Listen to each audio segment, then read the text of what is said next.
So let's read 16. It says, and Jacob begat Joseph, the husband of Mary, right? Yep.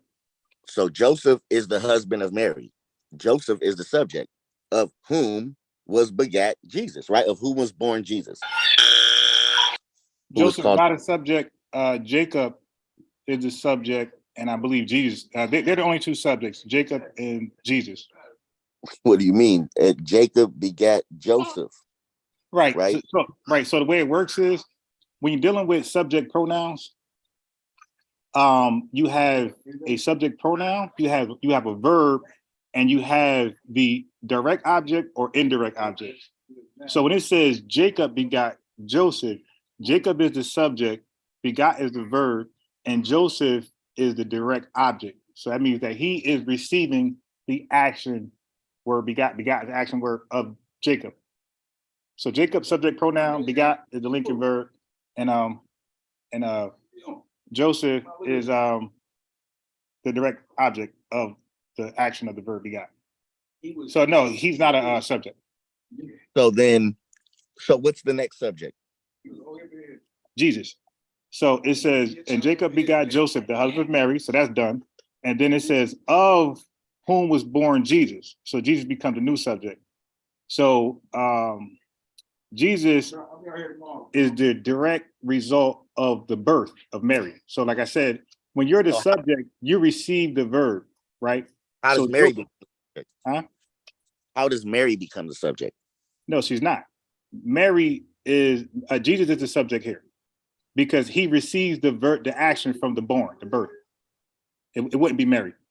So all right, because what I'm trying to ask is, how does Jesus become born of Mary and not Joseph?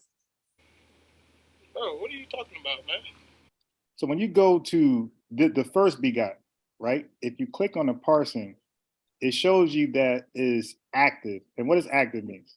Active means that the doer performs the action. So Jacob is the doer, he performs the begot. This is active.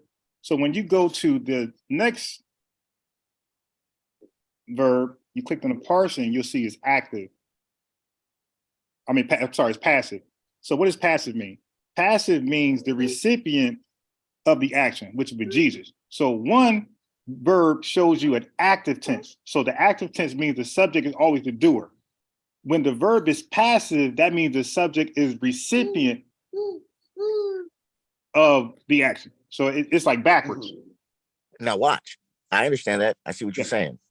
But I want to know, why are you saying that he's receiving the Ganel from Mary? What makes you put Mary as the one who's birthing Jesus in this text? I'm out, man. Honey. What indicates that? That's a good question. So the word Ganel is not in the verse at all. What do you mean? Pay attention, Sonny. Pay attention. Hey, boy, pay attention to me when I'm talking. This boy doesn't pay attention. Nice boy, but he doesn't listen to a word you say. Yeah. So you're looking at this, right? Right. That says Ganal. Okay. So now, what does this say right here? I would presume Ganal. Ganal. What does this say? That must be the same word, right? In a different language. No, if you see it right here, they're both Greek, and one starts with an E, one starts with a G. Okay, now if I go up to begot here, you see Ganal here, then you see Ganal here, then you'll see a whole different word from the bottom. Now look at Ganal. So let's look at the characters. It looks like a Y, it looks like a W. When we go to the actual verse, you're not going to see a Y or a W nowhere in here. So Ganal is not in the verse at all.